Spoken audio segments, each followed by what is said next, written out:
पर्व विशेष भागवत धर्मी नृसिंह जयंती रामनवमी वामन जयंती जन्माष्टमी उत्तमोत्तमी शिवरात्र एवढी विशेष अशा प्रकारचे पर्व या भागवत धर्मात वारकरी संप्रदायात सांगितलेत। त्यात पहिलं व्रत सांगितले नृसिंह जयंती, दुसरं आहे रामनवमी, तिसरं आहे वामन जयंती, चौथा आहे जन्माष्टमी आणि पाचवा आहे उत्तमोत्तम अशा प्रकारची महाशिवरात्र। अर्थात वर्षामध्ये येणाऱ्या 24 एकादशी आणि सोमवार येणारी सगळी आणि एवढी विशेष अशा प्रकारची पर्व एवढी व्रतशास्त्रामध्ये किंवा वारकरी संप्रदायामध्ये नाथ महाराजांनी सांगितलेत। त्यामध्ये पहिलं पर्व आहे विशेष पर्व नृसिंह जयंती, म्हणून आज नृसिंह जयंतीचं आपलं चिंतन करायचं आहे। भगवान परमात्मा नृसिंह रूपाने जगामध्ये अवतीर्ण झाले म्हटले। का अवतीर्ण झाले व कसे अवतीर्ण झाले याचं चिंतन करत असताना असं वर्णन केलंय की भगवान परमात्म्याचं राहण्याचं स्थान हे क्षीरसागर आहे, वैकुंठ आहे। वैकुंठामध्ये परमात्मा विष्णू राहतात, वैकुंठामध्ये परमात्मा राहतात आणि परमात्म्याच्या द्वारामध्ये द्वारपाळ म्हणून त्या ठिकाणी जय विजय अशा प्रकारचे द्वारपाळ आहेत। भगवंताचे हे पार्षद आहेत। असं वर्णन केलं की एकदा म्हणे लक्ष्मी माता काही फिरण्यासाठी म्हणून त्या ठिकाणी बाहेर आल्या आणि पुन्हा जेव्हा वैकुंठामध्ये भगवंताकडे जाण्यासाठी निघाल्या तेव्हा दरवाजामध्ये जय विजयाने अडवलं आणि सांगितलं की आपल्याला आतमध्ये जाता येणार नाही। का नाही जाता येणार? त्यांनी सांगितलं आमचे परमात्मा यावेळी आराम करत आहेत, झोपलेले आहेत, त्यामुळे तुम्ही नाही जाऊ शकत आतमध्ये, असं वर्णन केलं आणि सांगितलं की लक्ष्मी माता त्या ठिकाणी थोड्या रागावल्या, कारण वाईट वाटलं की मी भगवंताची अर्धांगिनी आहे आणि तरीसुद्धा हे जय विजय मला आतमध्ये जाऊ देत नाहीत। राग आला लक्ष्मी मातेला, थोडा वेळ थांबल्या बाहेर, नाविलाज होता।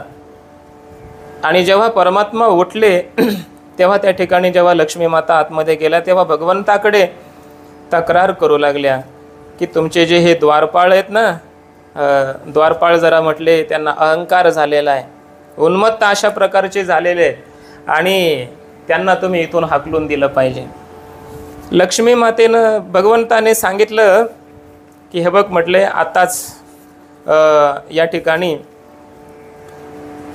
त्यांना आपल्याला बाहेर काढता येणार नाही, योग्य अशा प्रकारची आपण वेळ बघूया आणि मग त्यांना आपण काढूया। कारण असं होतं की असं वर्णन केलं आहे महापुरुषांनी की भगवंतालाच बाहेर जाण्याची इच्छा झाली, काहीतरी लीला करण्याची इच्छा झाली, अवतार घेण्याची इच्छा झाली। कारण परमात्मा शेषशायी आहेत, त्या शेषाच्या शय्येवर झोपलेले आहेत, कंटाळले असतील आणि म्हणून परमात्मा विविध अशा प्रकारची लीला करत असतात आणि लीला करण्यासाठी भगवंतानेच ही लीला रचली की त्या ठिकाणी सनकादिकांच्या अंतःकरणामध्ये भगवत दर्शनाची इच्छा निर्माण करून दिली। खरं तर असं आहे की संत महात्मे हे सतत देवाचं चिंतन करतात आणि सर्वत्र भगवत दर्शन करत असतात, म्हणून ते विशिष्ट ठिकाणी जाऊन भगवंताचं दर्शन केलंच पाहिजे अशा प्रकारचा आग्रह संतांच्या अंतःकरणात नसतो। भगवंताचं चिंतन करणं यालाच ते देव समजत असतात, परंतु ही भगवंताची लीला होती आणि भगवंताला पुढं काही कार्य करायचं होतं, म्हणून भगवंताच्या इच्छेनेच संकादिकांच्या अंतःकरणामध्ये एक इच्छा निर्माण झाली की भगवंताचं आपण दर्शन घेतलं पाहिजे, म्हणून वैकुंठामध्ये ते आले। वैकुंठात आले, भगवंताच्या दरवाजात आले, तिथं द्वारपाळ असणारे जे जय विजय त्यांनी त्यांना अडवलं, म्हटले तुम्ही आतमध्ये नाही जाऊ शकत, तुम्ही अशा प्रकारचे 5-5, 6-6 वर्षाचे बाळ आणि निर्वस्त्र अशा प्रकारचे या ठिकाणी आलेले आहात। संकादिक 5 वर्षाचे असतात, पंचहायन असं त्यांना म्हटलेलं आहे, 5च वर्षाचे राहतात आणि सतत आत्मचिंतन करतात आणि निर्वस्त्र अशा प्रकारे राहत असतात. तर अशा अवस्थेमध्ये सनकादिकांना पाहिल्याच्या नंतर जय विजयाने त्यांना अडवलं. आता बघा, थोडासा यातला भावार्थ असा आहे, भगवान परमात्म्याची प्राप्ती आपल्याला करायची आहे. भगवान परमात्मा वैकुंठात राहतात, म्हणजे वैकुंठात गेलं पाहिजे आपल्याला. वैकुंठामध्ये गेल्यावरही त्या ठिकाणी द्वारपाळ असतात, जय आणि विजय. या सर्वांच्या प्रक्रियेतून आपल्याला भगवंताची प्राप्ती होत असते. याचा लक्षार्थ असा आहे, संस्कृतमध्ये एक विकुंठा असा शब्द आहे. विकुंठा म्हणजे बुद्धी. विकुंठा म्हणजे कुंठित न होणारी, तीक्ष्ण, सूक्ष्म, परमात्म तत्वाला ग्रहण करण्याची योग्यता असणारी बुद्धी, प्रज्ञा. अशा बुद्धीला, शुद्ध बुद्धीला विकुंठा बुद्धी म्हटलं जातं. अशा विकुंठा बुद्धीमध्येच परमात्मा प्रकट होतात, म्हणून परमात्म्याला वैकुंठ म्हटलेलं आहे. परमात्मा वैकुंठ आहे. विकुंठायाम भवः, विकुंठेमध्ये परमात्मा प्रकट होतात. म्हणून विकुंठा म्हणजे बुद्धी, शुद्ध बुद्धी म्हणजे मध्येच परमात्मा प्रकट होत असतात. म्हणून परमात्म्यापर्यंत जाण्याकरिता आपल्या बुद्धीला आपण विकुंठा बुद्धी केलं पाहिजे, असा याचा अर्थ आहे. म्हणजे कुंठित न होणारी, विषयाच्या परिच्छेदाने कुंठित न होणारी, पंचविषयामध्ये न अडकलेली, सर्व विषयांच्या मध्ये उपाधींमध्ये ओतप्रोत असणारं ब्रह्म चैतन्य, त्याला प्रकट करण्याची, त्याला अवगत करण्याची योग्यता सिद्ध झालेली अशी बुद्धी म्हणजे विकुंठा. अशी बुद्धी आपल्याला अगोदर प्राप्त करावी लागते, तरच त्या बुद्धीमध्ये परमात्मा वैकुंठ रूपाने प्रकट होत असतात. हा पहिला भाव. दुसरा भाव असा आहे की अशी विकुंठा बुद्धी आपली झाल्याच्या नंतरही त्या वैकुंठाला प्राप्त करण्याकरिता आपल्याला जय विजयाच्या द्वारपाळाची आज्ञा घ्यावी लागते. म्हणजे एक जय आहे तो इंद्रियांचा जय आहे, आणि दुसरा विजय आहे तो मनाचा विजय आहे. इंद्रियांचा निग्रह करणं, इंद्रियांना आपल्या ताब्यात ठेवणं, हा जय आहे. इंद्रियांचा जय असं म्हटलंय. आणि विजय म्हणजे मनावर ताबा ठेवणं, हा विजय आहे. जोपर्यंत आपण इंद्रिय आणि मन यांना ताब्यात ठेवत नाही, यांचा निग्रह करत नाही, तोपर्यंत या विकुंठा बुद्धीच्या द्वारा आपण वैकुंठाला प्राप्त करू शकत नाही, परमात्म्याला प्राप्त करू शकत नाही. म्हणून भगवंताचे हे द्वारपाळ आहेत.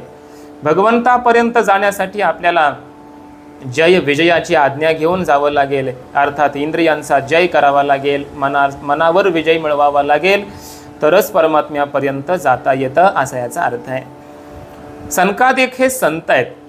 सनकादिक झाल्याशिवाय भगवान परमात्मा प्राप्त होत नाही. म्हणजे सनकादिकांसारखी संत वृत्ती आपली झाली पाहिजे. भगवंताला आपण शरण गेलो पाहिजे, भगवंताची भक्ती केली पाहिजे, नामस्मरण केलं पाहिजे, सतत चिंतन केलं पाहिजे, देहवृत्तीवर न राहिलं पाहिजे, जगातल्या कोणत्याही पदार्थाची अपेक्षा न केली पाहिजे. अशी सनकादिकांची वृत्ती जर आपण धारण केली, जय विजयी वृत्ती धारण केली, विकुंठा वृत्ती धारण केली, तरच वैकुंठाची प्राप्ती होते, असा यातला एक भावार्थ आहे. सनकादिकांना अडवलं त्या ठिकाणी, जय विजयाने अडवलं. पण सनकादिकांना राग आला. आता राग येऊ नये संत महात्म्यांना, हे जरी खरं असलं तरी भगवंताच्या इच्छेने राग आला, असं भक्तिशास्त्रामध्ये वर्णन केलंय की भगवंताचीच इच्छा होती एक दिव्य अशा प्रकारची काही लीला करायची, पृथ्वीवर जायचं आहे, अवतार घ्यायचा आहे. म्हणून परमात्म्याने भगवंताच्या इच्छेने, प्रेरणेनेच सनकादिकांना क्रोध आला. जय विजयांनी सनकादिकांना अडवावं ही सुद्धा भगवंताचीच इच्छा. भगवंताच्याच इच्छेने त्यांच्या अंतःकरणामध्ये अज्ञान प्रकट झालं, अविवेक प्रकट झाला, थोडासा अभिमान, गर्व झालेला, भगवंताचीच इच्छा. आणि भगवंताच्या इच्छेनेच जय विजयांनी सनकादिकांना अडवलं, आणि भगवंताच्या इच्छेनेच सनकादिकांच्या अंतःकरणामध्ये ज्या जय विजयांच्या संबंधाने क्रोध आला की आपण वैकुंठात राहता, इथं सात्विकता आहे, आणि तरीसुद्धा आपल्या अंतःकरणामध्ये असा गर्व आला, राक्षसी वृत्ती आपण धारण केली. आम्हा सनकादिकांना, संत महात्म्यांना तुम्ही भगवंताकडे जाण्यापासून अडवता.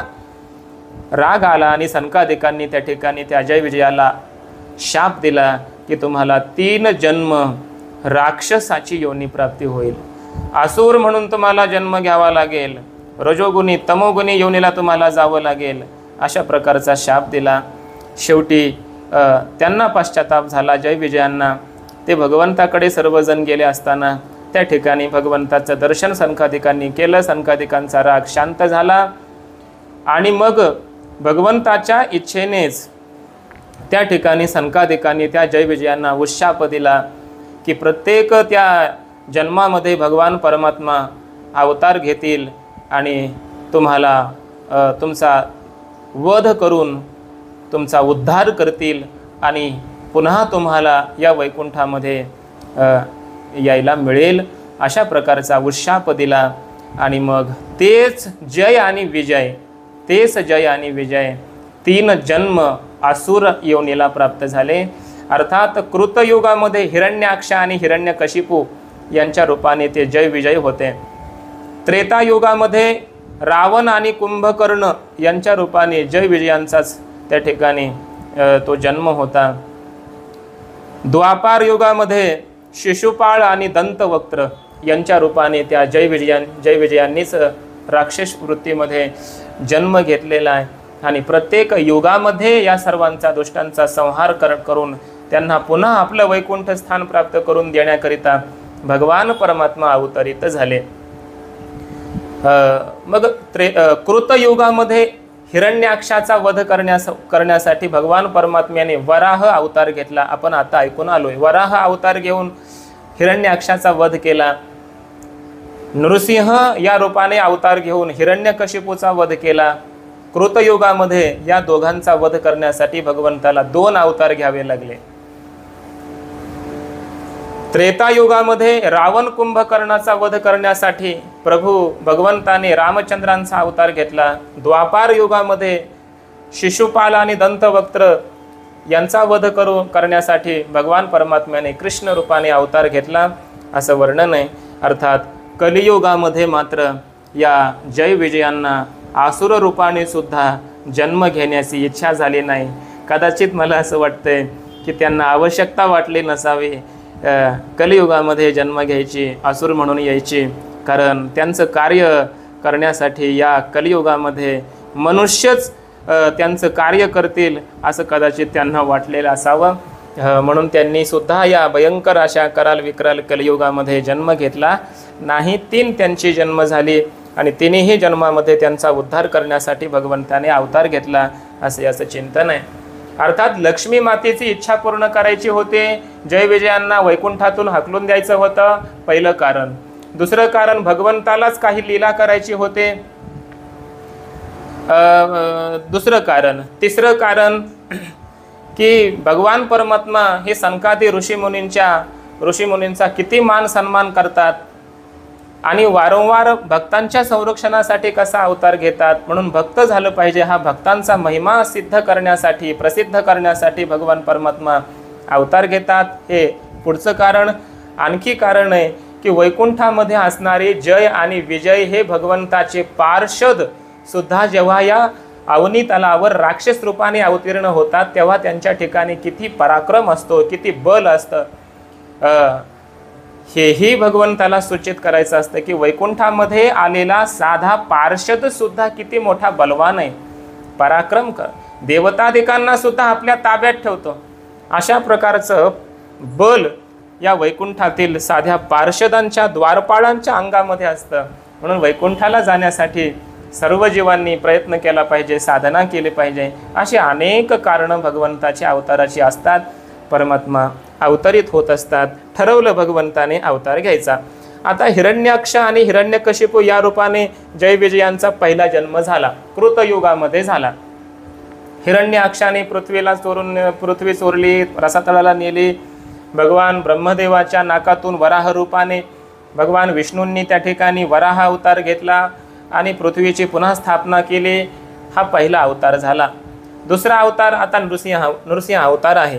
आपल्या भावाचा वध केला म्हणून त्या ठिकाणी हा जो हिरण्यकशिपू आहे तो तपश्चर्या करण्यासाठी अरण्यामध्ये गेला.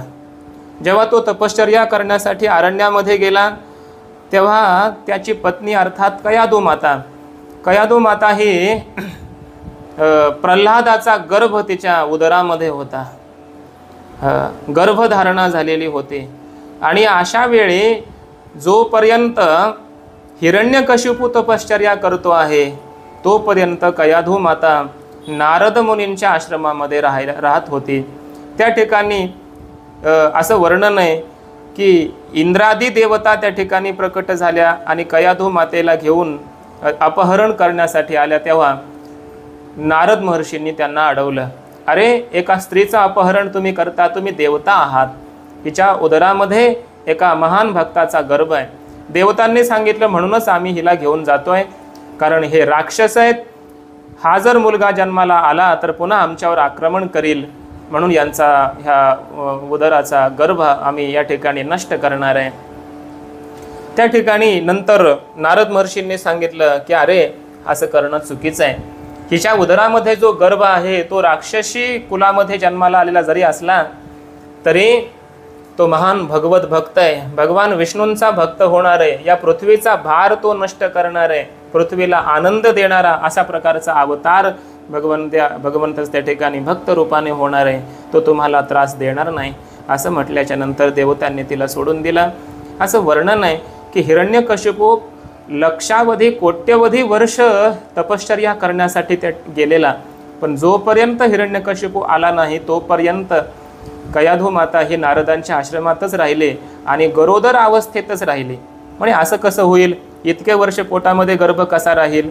तर पहिल्या काळामध्ये असं वर्णन आहे, महात्म्यांनी वर्णन केलं आहे की पहिल्या काळामध्ये अनेक दिव्य अशा प्रकारच्या वनस्पती औषधी होत्या, मंत्र होते अनेक प्रकारचे, आणि त्याद्वारा नारद महर्षींच्या आशीर्वादाने कृपेने आणि कयाधू मातेच्या इच्छेने त्या ठिकाणी जोपर्यंत हिरण्यकशिपू परत आला नाही तोपर्यंत प्रल्हादजींचा जन्म झाला नाही. प्रल्हादजी तेवढे वर्ष पोटामध्ये राहिले कयाधू मातेच्या, आणि नारद महर्षींच्या आश्रमामध्ये भगवंताच्या नामाचं स्मरण चिंतन त्या ठिकाणी गरोदर अवस्थेमध्येच उदरामध्येच प्रल्हादजी करत असत. म्हणून उदरातच प्रल्हादजी महाराजांना त्या ठिकाणी ब्रह्मज्ञान झालं. जसं श्रुतीमध्ये वेदामध्ये असं वर्णन केलंय की वामदेवी समीरिता एकेन जन्मना, एका जन्माने म्हणजे गर्भामध्येच वामदेवांना ब्रह्मज्ञान झालं असं वर्णन आहे. अहम मनुरभवम, मी मनु झालो, मी सूर्य झालो, मी इंद्र झालो, मीच हे सर्व आहे, असा सर्वात्मकतेचा ब्रह्मविद्येचा अनुभव वामदेवांना गर्भातच आला असं वर्णन आहे. त्याप्रमाणे प्रल्हादजी महाराजांना सुद्धा आईच्या उदरातच महर्षी नारदांच्या उपदेशाचा प्रभाव झाला आणि उदरातच ब्रह्मज्ञान झालं. भक्तीचा उपदेश, ब्रह्मज्ञानाचा उपदेश गर्भातच प्राप्त झालेला होता. अनंत कालपर्यंत कितीतरी वर्ष हिरण्यकशिपूने त्या ठिकाणी तपश्चर्या केली. ब्रह्मदेव प्रसन्न झाले असं वर्णन त्या ठिकाणी केलंय की आजपर्यंत एवढी मोठी तपश्चर्या कोणीच केली नाही, जगात कोणी केले नाही, आजपर्यंत केले नाही आणि कदाचित पुढे सुद्धा कोणी करणार नाही.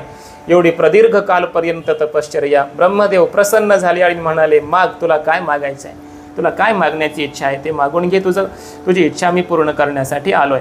आता हिरण्यकशिपूनं सांगितलं की मला मरायचं नाही, मला कधीही मृत्यू प्राप्त होऊ नये, मला अमर करा, अमरत्वाचं वरदान मला द्या. आता ब्रह्मदेव म्हणाले की बाबा मी तुला अमरत्वाचं वरदान देऊ शकत नाही, कारण जगामध्ये जो जन्माला आला तो एक दिवस नक्की जाणार. जातस्य ही ध्रुव मृत्यू हो, अशा प्रकारचा मृत्यू लोकाचा नियम आहे. इथं कोणीही जिवंत राहू शकत नाही, प्रत्येकाला मरावं लागतं. एवढंच काय, तर मी ब्रह्मदेव जगत पिता असणारा, जगत स्रष्टा असणारा, पण मला सुद्धा मरावं लागतं, माझा सुद्धा अंत होतो, त्यामुळे तुला मी अमरत्वाचं वरदान देऊ शकत नाही, दुसरं काहीतरी माग. तेव्हा हिरण्यकशिपूने चालाकी केली आणि सांगितलं की मग म्हटले, महाराज मला अशा प्रकारचं वरदान द्या की मला रात्रीचा मृत्यू नको, मला दिवसा मृत्यू नको, मला तुमच्या द्वारा निर्माण झालेल्या कोणत्याही पदार्थापासून, व्यक्तीपासून मृत्यू नको, ब्रह्मदेवातल्या सृष्टीतल्या कोणत्याही पदार्थापासून मला मृत्यू नको, मला घराच्या आत मृत्यू नको, मला घराच्या बाहेर मृत्यू नको, मला दिवसा मृत्यू नको, रात्री मृत्यू नको, शस्त्रापासून मृत्यू नको, मला अस्त्रापासून मृत्यू नको. अशा प्रकारचे अनेक अनेक अनेक विकल्प त्यानं समोर मांडली. आणि ब्रह्मदेवानं सांगितलं की तू कितीही विकल्प केलेस तरी या सर्व विकल्पांना पूर्ण करून त्या ठिकाणी भगवान परमात्मा निश्चितच तुला मारतील आणि एक दिवस तुला मरावं लागेल हे ब्रह्मदेवांना माहिती होतं. म्हणून ब्रह्मदेवाने तथास्तु म्हणून आशीर्वाद दिला. आता हिरण्यकशिपू हा उन्मत्त झाला, देवतादिकांना त्रास देऊ लागला. आपल्या भावाला विष्णूने मारलं म्हणून भगवान विष्णूचा द्वेष करू लागला. नाव घेऊन दे देवाचे हे ब्रीद हिरण्यकशिपूचे असं आपण ऐकत असतो. म्हणजे भगवंताचं, भगवान विष्णूची आराधना, भक्ती, साधना, नामस्मरण हे कोणीही करायचं नाही. पूजा अर्चा यज्ञ यागादी कोणी करायचं नाही. माझीच सर्वांनी पूजा करायची, मीच देव आहे, मीच सर्वश्रेष्ठ आहे, अशा प्रकारच्या गर्वाने तो उन्मत्त अशा प्रकारचा झाला.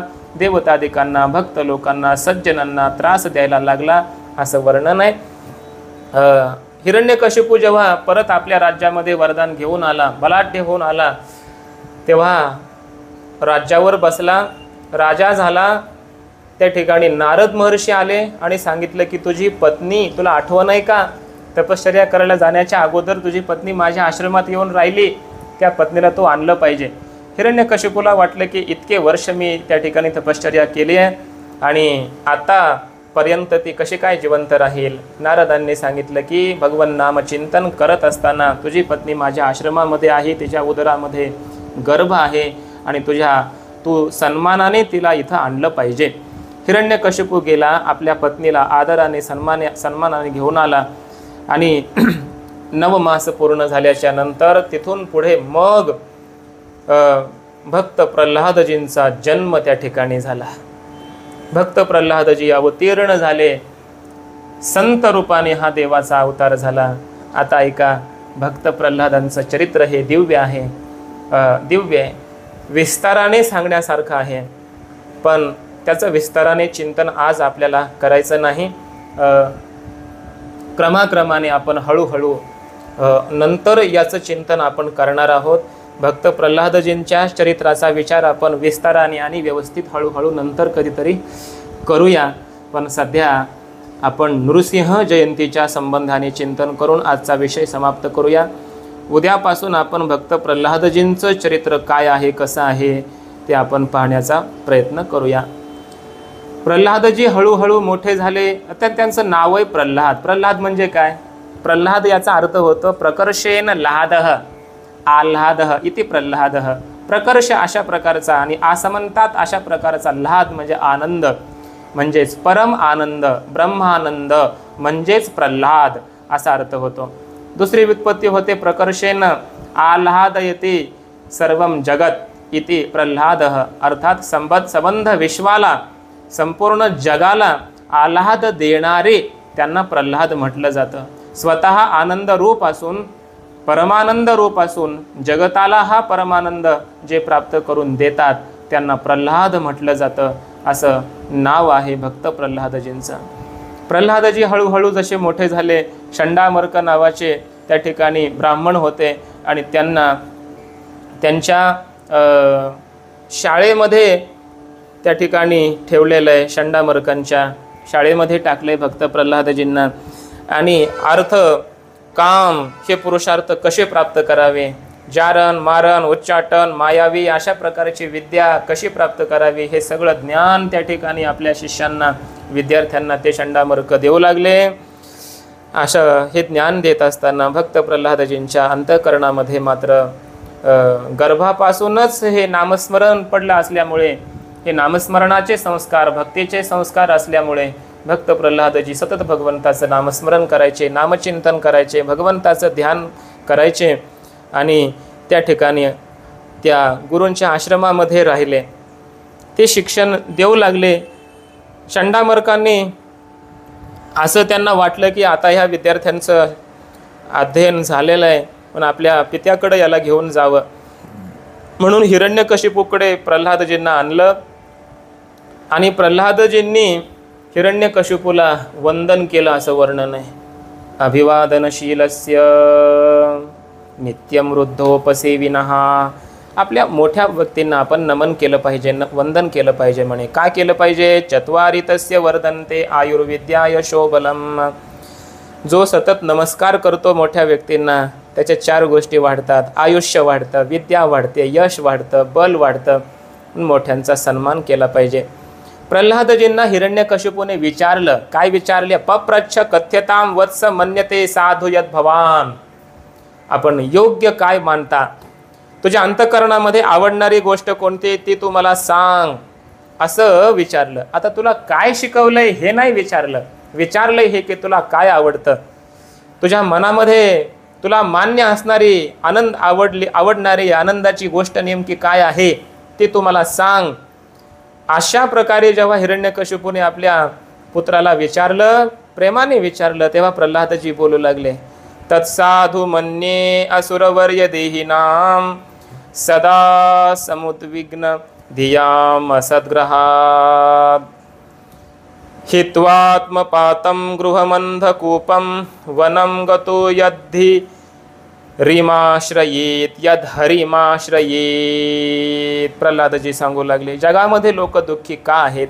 का दुःखी जगामध्ये लोक? त्याचं कारण आहे तुच्छ अशा प्रकारच्या छोट्या मोठ्या असत मिथ्या खोट्या अशा वस्तूंचा संग्रह करण्यासाठी आणि त्या वस्तू प्राप्त करण्यासाठी दुराग्रह घेऊन बसलेले हे लोक आहेत. आणि म्हणून या छोट्या मोठ्या गोष्टीमध्येच अटकून बसलेले असल्यामुळं, या विषयामध्ये विमग्न झाले असल्यामुळं हे सगळे लोक नेहमी दुःखी अशा प्रकारचे राहतात, व्याकुळ अशा प्रकारचे राहतात.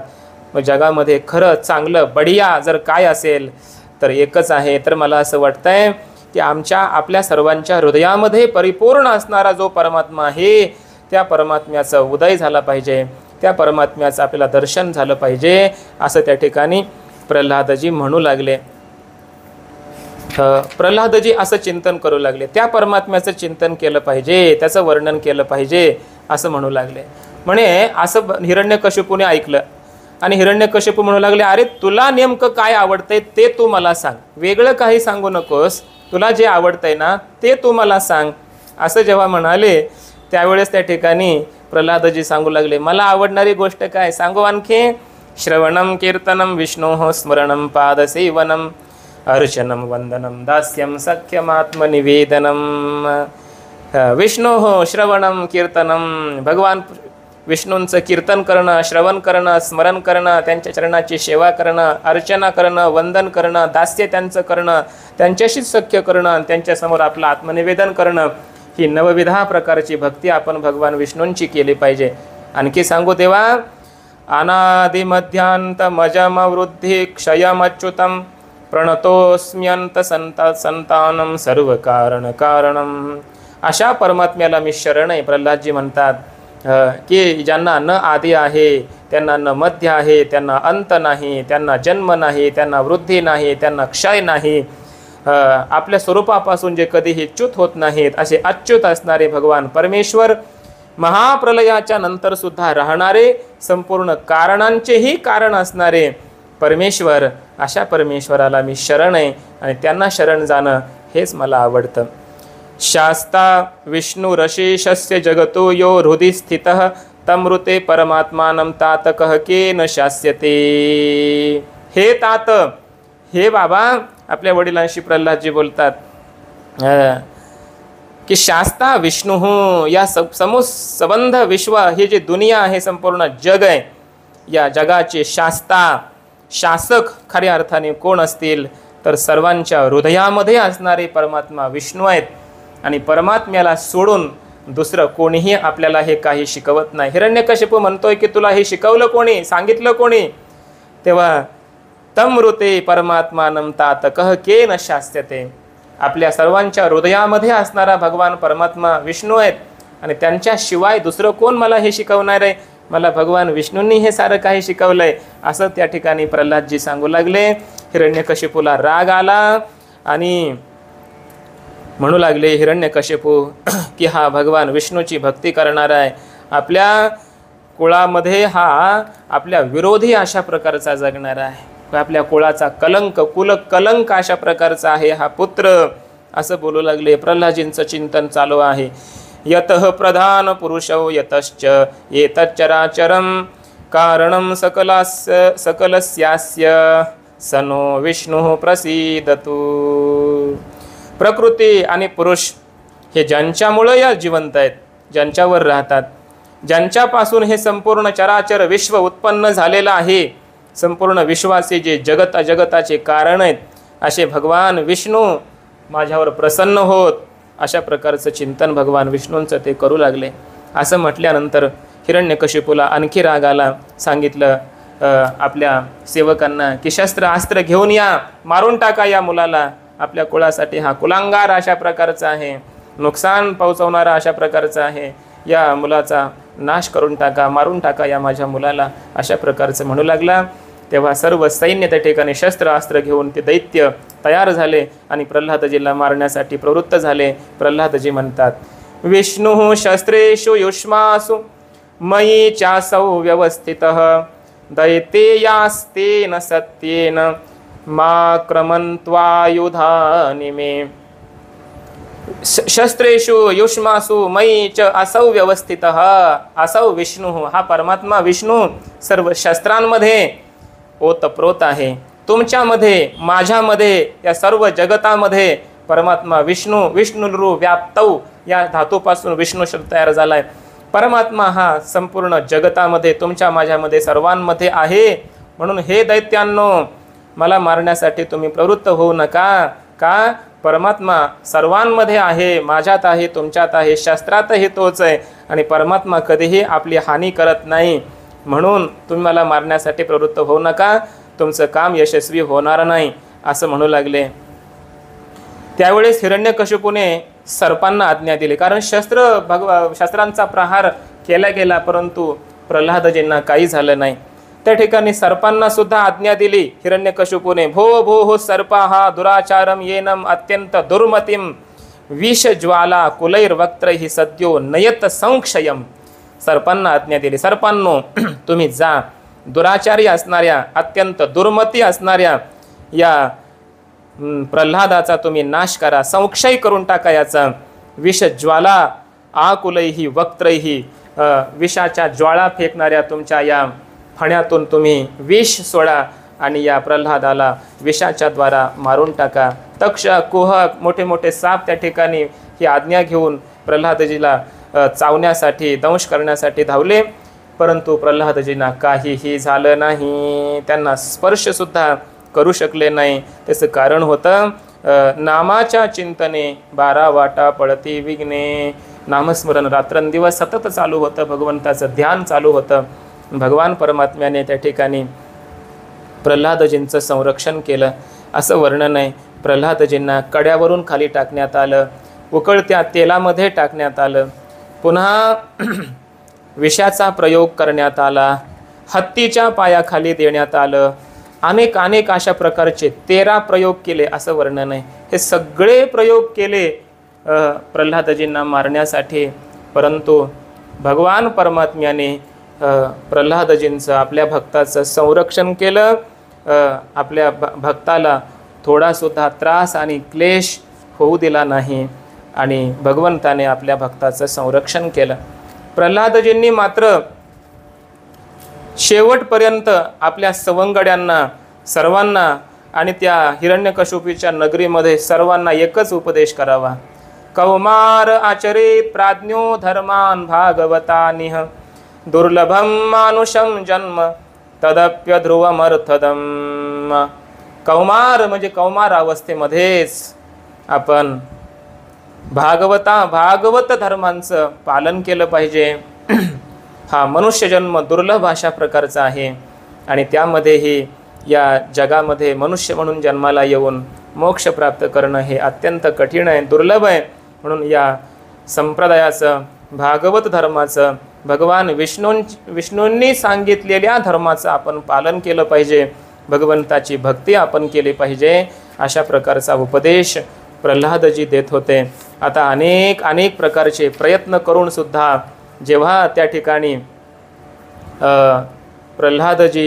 प्रल्हादजींना काहीही हिरण्यकशिपू करू शकला नाही, तेव्हा हिरण्यकशिपूला एक दिवस हिरण्यकशिपूने एक दिवस भक्त प्रल्हादजींना सभेमध्ये बोलावण्यात आलं समोर आणि सांगितलं. क्रोधामध्ये आविष्ट झाले होते हिरण्यकशिपू, राग आलेला होता आणि त्या रागाच्या भरामध्ये येऊन चिंतेमध्ये सुद्धा आलेले होते. कारण शुक्राचार्यांनी येऊन हिरण्यकशिपूला सावध करून गेले होते की तुझ्या जीवनात आता काहीतरी मोठा अशा प्रकारचा अपशकुन आहे, तुझ्या जीवनामध्ये काहीतरी मोठा असा अनर्थ घडणार आहे, अशा प्रकारची सूचना देऊन गेले असल्यामुळे हिरण्यकशिपू अगोदरच थोडासा भयाला प्राप्त झालेला होता आणि त्या भीतीच्या क्रोधाच्या पोटी प्रल्हादजींना म्हणू लागला, सांग रे बाबा, तुझं संरक्षण कोण करतोय, कोण तुला वाचवतोय सांग. असं म्हटल्याबरोबर प्रल्हादजी सांगू लागले की या संपूर्ण जगताचं पालन करणारे भगवान परमात्मा विष्णू तेच माझं पालन करतायत, तेच माझं संरक्षण करतायत. असं म्हटल्याच्या नंतर पुन्हा जास्त राग आला. कुठे आहे तुझा विष्णू सांग, कुठे आहे तुझा विष्णू सांग, असं म्हणून त्या ठिकाणी प्रल्हादजींना मारण्यासाठी धावले. प्रल्हादजींना तो क्रोधयुक्त हिरण्यकशिपू विचारू लागला. क्रोधयुक्त पिता पुसे प्रल्हादाशी, सांग ऋषिकेशी कोठे आहे, सांग तुझा ऋषिकेश कुठे आहे सांग. असं म्हटल्यानंतर प्रल्हादजी म्हणू लागले, तो नाही ऐसा ठाव उरलासे कवन, सर्वत्र संपूर्ण गगन जैसे. जसं गगन म्हणजे आकाश सर्वत्र परिपूर्ण आहे ना, त्याप्रमाणे बाबा हा परमात्मा विष्णू सर्वत्र ओतप्रोत आहे, सर्वत्र व्यापलेला आहे, सर्व ठिकाणी आहे. ये रोमने काष्ठी पाषाणी सकळ आहे, वनमाळी जेथे तेथे. काष्ठात आहे, पाषाणात आहे, सकळ सर्व वस्तूमध्ये आहे, जिथं तिथं परमात्माच परमात्मा भरलेला आहे. आणि असं म्हटल्यानंतर हिरण्यकशिपू म्हणतो, जवळच त्याला एक खांब दिसलेला आहे आणि म्हणतो, या खांबात तुझा परमात्मा आहे का सांग. एका जनार्दनी ऐकताची मात. प्रल्हादजी म्हणाले, या खांबात नाही, सर्वत्र परमात्मा आहे, खांबातही आहे परमात्मा, माझा परमात्मा या खांबातही आहे, सर्वत्र आहे. असं म्हटल्याबरोबर या खांबात तुझा पिता परमात्मा आहे का, देव आहे का, असं म्हणून त्या खांबावर लात मारली. एका जनार्दनी ऐकताची मात, मारितसे लाथ स्तंभावरी. स्तंभावर त्या लात मारली.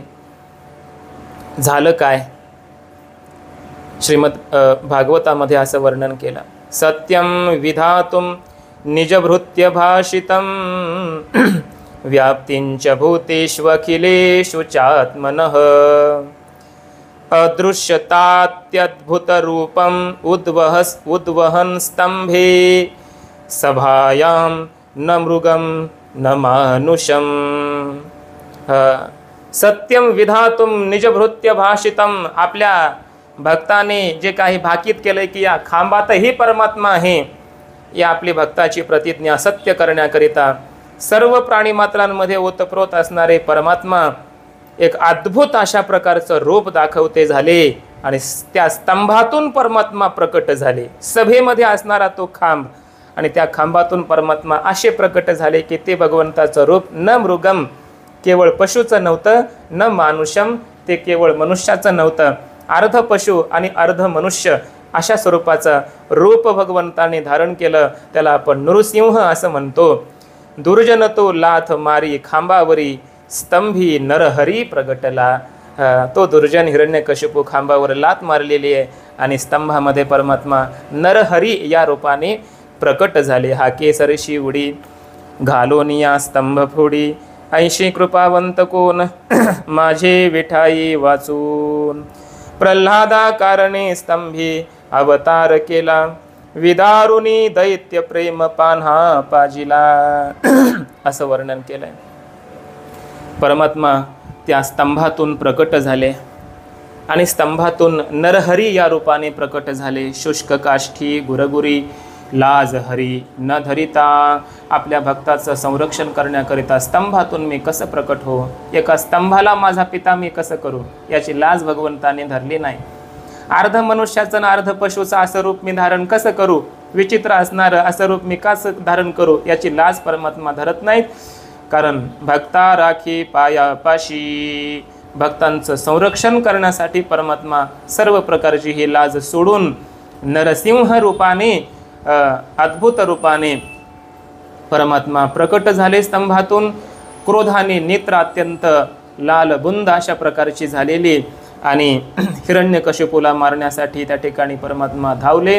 हिरण्यकशिपूचा आणि भगवान नृसिंहाचं त्या ठिकाणी भयंकर युद्ध झालं. शेवटी हिरण्यकशिपूला उचललेलं आहे भगवंताने, दरवाजामध्ये घेऊन गेले. आता बघा प्रसंग असा आहे की तेव्हा रात्र नव्हती, दिवसही नव्हता, सायंकाळ होता. त्या ठिकाणी भगवान नृसिंह म्हणजे ब्रह्मदेवाच्या सृष्टीतले नव्हते, अर्धे पशुकडून नाही आणि मनुष्य नाही अशा प्रकारचं रूप होतं. खाली नाही, पृथ्वीवर नाही, आकाशात नाही, मांडीवर घेतलेलं हिरण्यकशिपूला. शस्त्राने अस्त्राने मारायचं नाही, आपल्या नखांनी त्या ठिकाणी हिरण्यकशिपूचं हृदय चिरलेलं आहे, पोट फाडलेलं आहे आणि हिरण्यकशिपूला त्या ठिकाणी मारलं.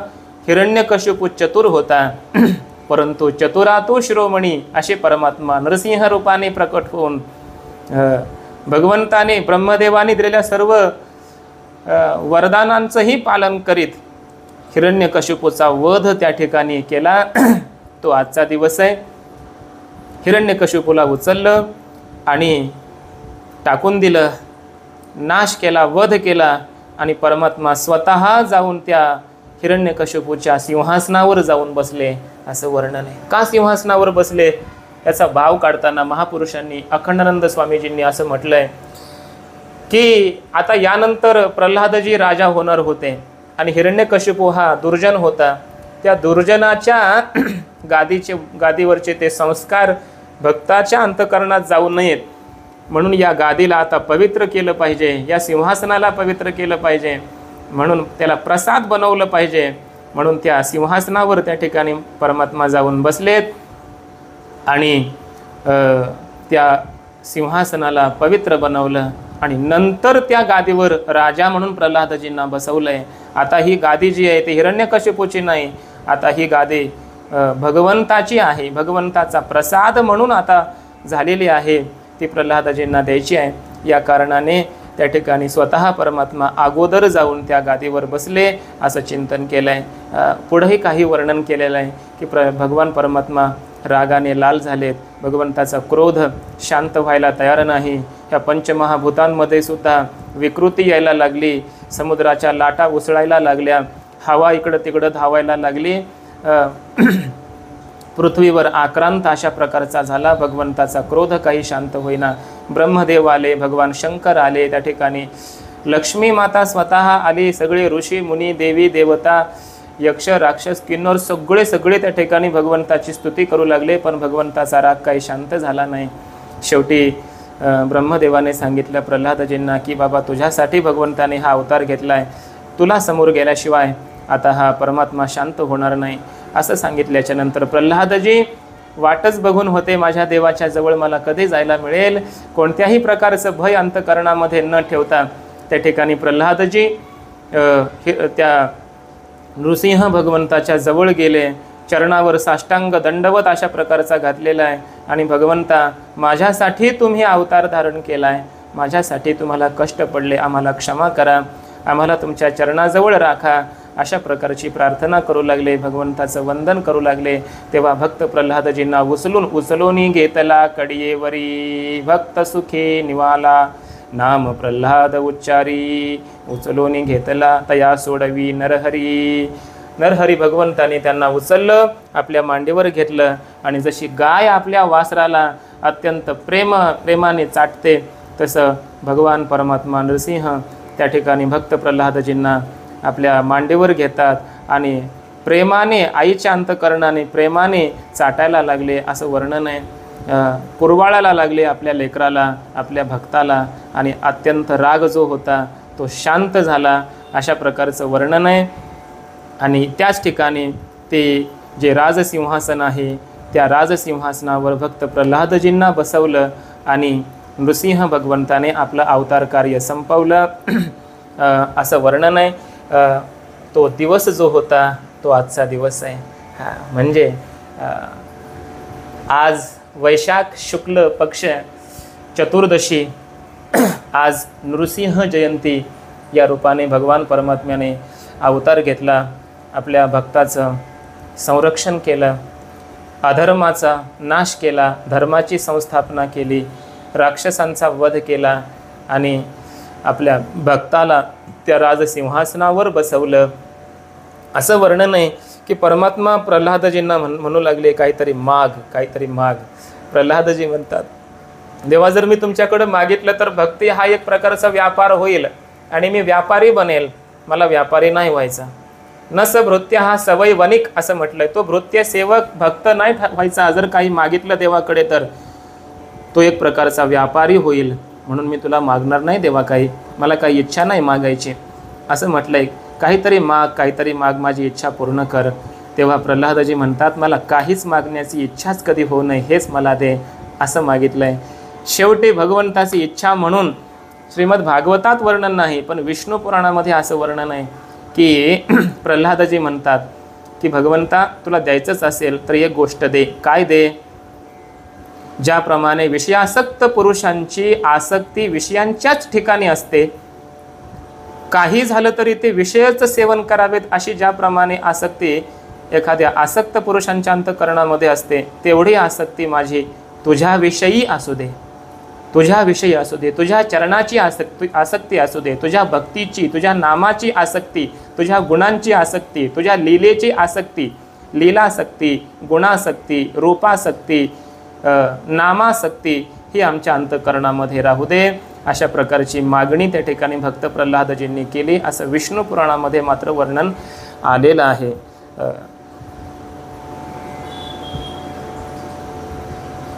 या प्रीती रविवेकानां विशेषवन पायिनी त्वाम अनुस्मरतस्सामे हृदयान मापसर्पतो. या प्रीती ही अविवेकानां विषयेषु अनपायिनी. अविवेकानां या प्रीती ही विषयेषु अनपायिनी भवती. सा प्रीती ही तशा प्रकारची प्रीती माझ्या अंतःकरणामध्ये तुझ्याविषयी असू दे अशा प्रकारची मागणी केली. आपणही अशाच प्रकारची मागणी भगवान नृसिंहांच्या चरणी करायची. आज नृसिंह जयंती, भगवान नृसिंहाची पूजा आज केली पाहिजे. लाल म्हणा, पिवळा, भगवा अशा प्रकारच्या वस्त्रावर भगवान नृसिंहांची लक्ष्मीसहित अशा प्रकारची प्रतिमा किंवा मूर्ती स्थापन करायची. त्याला फुलं, अक्षता, पंचामृत वगैरे या सर्व सामग्रीने पूजा करायची, मनोभावे वंदना करायची, नामस्मरण करायचं, प्रार्थना करायची.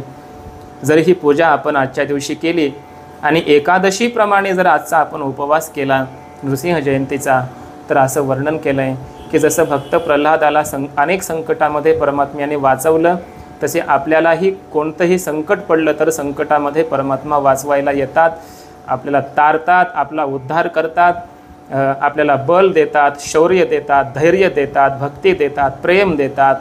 अशा प्रकारे म्हणून भगवंताची भक्ती, साधना, पूजा, अर्चा आजच्या दिवशी आपण विशेषत्वाने केली पाहिजे. अशा प्रकारे भगवान नृसिंहांच्या चरणी साष्टांग वंदना करून ही वाक्पुष्पांजली त्यांच्या चरणी समर्पित करूया. आणि जसं भगवान प्रल्हादजींनी मागणी केली भक्तीची, त्याप्रमाणे भक्तीची आसक्ती, नामाची आसक्ती आमच्या अंतःकरणामध्ये वाढावी अशा प्रकारची प्रार्थना भगवान नृसिंहांच्या चरणी करूया आणि आपण सेवेला पूर्णविराम.